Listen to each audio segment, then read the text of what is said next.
ہائے میرے valuable viewers, میں ہوں ایک مین ایکٹیوسٹ. آپ نے مجھے کئی دفعہ نصیحت کمیٹی پروگرام میں بگری موم چینل پر دیکھا ہوگا. آج میں جس درد اور جس تکلیف کے ساتھ یہاں پر ایک بات کہنے کے لیے آیا ہوں وہ صرف میں سمجھ سکتا ہوں. دنیا کے مرد، خاص طور پہ پاکستانی مرد. میں نے ایک بہت ہی اتھینٹک پلیٹ فارم پر آج ایک خبر پڑھی، اور وہ جب میں نے قصہ پڑھا تو میں نے بالکل آؤ یا تاؤ دیکھے بغیر جو تھے اس کے اوپر گالیوں والے کومنٹس بھی دیے، اور میں نے اپنی رائے بھی قائم کی. لیکن پھر بھی مجھے سکون نہیں آیا، اور اس لیے میں نے سوچا کہ آج میں یہ بات جو ہے آپ سے ایک بلاگ میں کروں. وہ کہانی کچھ ایک مرد کی جو دکھیاڑی کہانی تھی وہ یہ تھی کہ ان صاحب نے، وہ لاہور میں رہتے تھے اور انہوں نے گجرانوالہ میں رہنے والی ایک لڑکی سے شادی کر لی. کے بعد ہر چھوٹی چھوٹی بات پر وہ خاتون جو تھیں اپنے سالوں کو گجرانوالہ سے بلا لیتی تھیں اور ان صاحب کو خوب کٹ پڑواتی تھیں. اور حد یہ تھی کہ جب ان صاحب کے سالے جو تھے وہ واپس لاہور سے گجرانوالہ جاتے تھے ان کی کٹ لگا کر، تو وہ ان سے آنے جانے کا کرایہ بھی وصول کرتے تھے.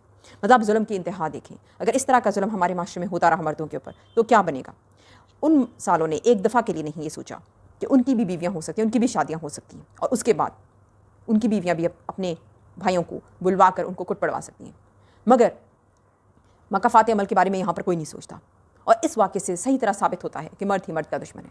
اور صرف یہی نہیں، یاد رکھیں تاریخ سے بھی ثابت ہوتا ہے کہ اس دنیا میں جو سب سے پہلا خون ہوا تھا وہ ایک بھائی نے دوسرے بھائی کا کیا تھا، کیونکہ مرد ہی مرد کا دشمن ہوتا ہے. کہتا ہوں میری بیوی مجھے چھوڑ کر میرے آفس کے ایک لڑکے کے ساتھ اس نے شادی کر لی. وہ لڑکا جو تھا بظاہر ساری دنیا اس کو مرد کہتی ہے، ٹھیک ہے. اور آپ مجھے بتائیں کیا اس مرد کو سوچنا نہیں چاہیے تھا کہ اس کی وجہ سے میرا گھر برباد ہو گیا، ٹھیک ہے. کیوں؟ اسی وجہ سے، کیونکہ مرد ہی مرد کا دشمن ہے. میں یہاں پر یہی کہنا چاہوں گا کہ ہم مردوں کو آج کے وقت کا تقاضا یہ ہے کہ ہم لوگوں کو پیچھے اپنی تاریخ میں مڑ کے دیکھنا چاہیے، اور ہمیں یہ دیکھنا چاہیے کہ ہم لوگوں نے عورتوں کے ساتھ دوستی کرنے میں بہت سارے مردوں کے ساتھ دشمنی کی.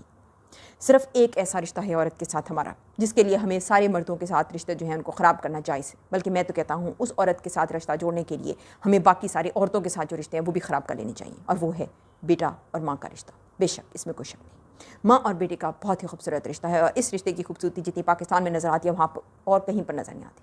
اور جو باپ ہے ہمارے گھروں میں، ہم لڑکے اپنے باپ کی کوئی خاص عزت نہیں کرتے کیونکہ مرد ہی مرد کا دشمن ہے، ٹھیک ہے. باپ کو اس وقت آپ اسٹوری سے نکال دیں. میں اس وقت ماؤں کی بات کر رہا ہوں، اور اس کے علاوہ جتنی عورتیں ہیں، ٹھیک ہے، آپ بے شک ان کے ساتھ دشمنی کریں، اور جو کہ آپ کرتے آ رہے ہیں، لیکن مردوں کے ساتھ آپ نے دشمنی نہیں کرنی. کم از کم عورتوں کے لیے آپ نے مردوں سے دشمنی نہیں کرنی.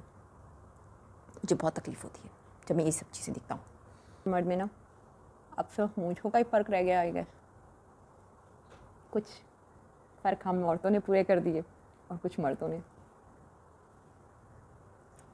تو صرف مونچھوں کا فرق ہے، اور اچھا ہاں نہیں، آئی بروز کا بھی فرق ہے. اتنی گندی آئی بروز میری نہیں ہو سکتی.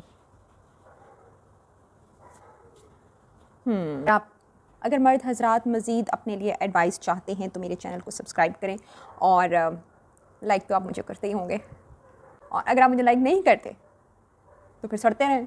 Who cares؟